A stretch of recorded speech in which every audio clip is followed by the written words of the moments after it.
तो प्यारे बच्चों, ये हैं रूबी और इन्होंने अपने क्लास 10th के जो बोर्ड एग्जाम है उसमें 377 मार्क्स लाई है। तो प्यारे बच्चों, 377 मार्क्स कम तो नहीं होते हैं। इनका एक सपना था कि 400 से ज्यादा मार्क्स ये लाए, लेकिन इन्होंने बताया कि किसी कारणवश जो है कहीं ना कहीं इनसे कुछ गलती हुई है, जिसके कारण इनके मार्क्स में कटौती हुआ है। तो क्या नाम हुआ? रूबी कुमारी। कैसे हैं? ठीक, बिल्कुल मस्त हैं। Yes sir.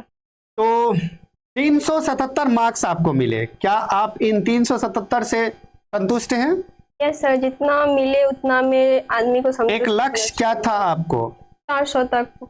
400 तक कि 400 था? थोड़ा इधर चलाइए। 400 था ना, लेकिन आपको मिले 377 ना। आप चाहते कि 400 से ज्यादा मार्क्स आए ना। चलिए कोई बात नहीं, ये तो क्लास 10th था। अब इंटर है, आगे 2 साल है आपके पास, 11वीं है 12वीं है। तो आप आगे जो है वो कौन सा सब्जेक्ट पसंद करते हैं? क्लास 10th में आपको कौन सब्जेक्ट सबसे ज्यादा पसंद था? साइंस। साइंस पसंद था ना। आगे क्या लेना चाहते हैं, मैथ या साइंस? साइंस। साइंस लेना चाहते हैं, बायो या मैथ? बायो। बायो लेना चाहते हैं। चलिए, इन फ्यूचर आपको अगर बोला जाए कि कुछ बनना है तो क्या आपने कोई कुछ सोचा होगा? डॉक्टर बनना, इंजीनियर बनना, आईएएस बनना, क्या बनना? अभी तो सोचे नहीं है, मतलब कुछ नहीं सोचा है। क्लास 10th में तो इतने छोटे बच्चे क्या सोचेंगे अपने लक्ष्य के बारे में? आगे इनका अभी पूरा जीवन बचा है। तो उम्मीद है कि क्लास 12th को ये बहुत बेहतरीन ढंग से कंप्लीट करेगी। तो आपने जो 377 अंक लाया, आपको 400 लाना था, तो आपने गलती आपको कहाँ लगता है कि जिसके कारण ये मार्क्स थोड़ा कम गया? कितने अंक मिले आपको प्रैक्टिकल में?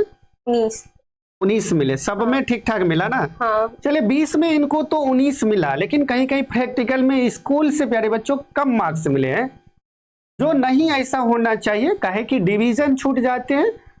टॉपर के अगर 2-4 अंक अगर मान लो कम मिले तो फिर उनका तो समझ ही सकते हैं, डिस्ट्रिक्ट टॉपर हो या स्टेट टॉपर हो या प्रखंड टॉपर ही हो प्यारे बच्चों, तो बहुत ज्यादा परेशानी उनको जो है झेलना पड़ता है।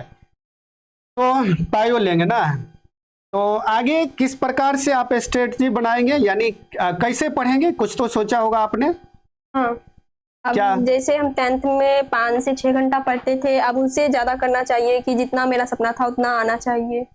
सपना तो पूरा करने के लिए जगना पड़ेगा, पढ़ना तो पड़बे करेगा। काहे कि बिना मेहनत तो आपको कुछ हासिल होने वाला है नहीं, मिलने वाला है नहीं। तो उम्मीद है मेहनत करिएगा। तो किस सब्जेक्ट में आपको ज्यादा अंक मिला क्लास 10th में? संस्कृत। संस्कृत में मिला ना। संस्कृत में यानी लिटरेचर सब्जेक्ट में सबसे ज्यादा मिला। सोशल साइंस में कम मिला ना। सोशल साइंस में आपको कम मिला। चलिए कोई बात नहीं, अब आगे आपको साइंस लेना है। साइंस में आप बहुत बेहतरीन करेंगे, कोई दिक्कत नहीं है। आप जो है एकदम रिवीजन करिएगा, नोट्स बनाते रहिएगा, ठीक है। और आप लोगों को मेरा सपोर्ट एकदम रहेगा, ऑफलाइन ऑनलाइन दोनों ही मोड में रहेंगे, ठीक है। चलिए, घर में तो सभी खुश होंगे, इतना ही मार्क्स लाए हैं। जी सर। खाएगी हम लोग जिस क्षेत्र से आते हैं वहां पर लड़कियों के लिए इतना मार्क्स लाना कम तो नहीं होता है, बहुत बड़ी बात होती है। तो चलिए, मेरा आशीर्वाद है कि आप जीवन में बहुत तरक्की करें। और इंटर में कितना लक्ष्य निर्धारित किए हैं कि इतना मार्क्स हमको लाना ही है? 400 प्लस। Yes sir. 400 प्लस। चलिए, तो हमें 400 प्लस ही नहीं, 400 450 प्लस देखना है, टॉपर का लक्ष्य रखना है ना। चलिए ठीक है बाबू, बहुत बहुत धन्यवाद। आगे मेहनत करिए और जीवन में ऐसे ही बढ़ते रहिए, ठीक है। थैंक्स। चलिए।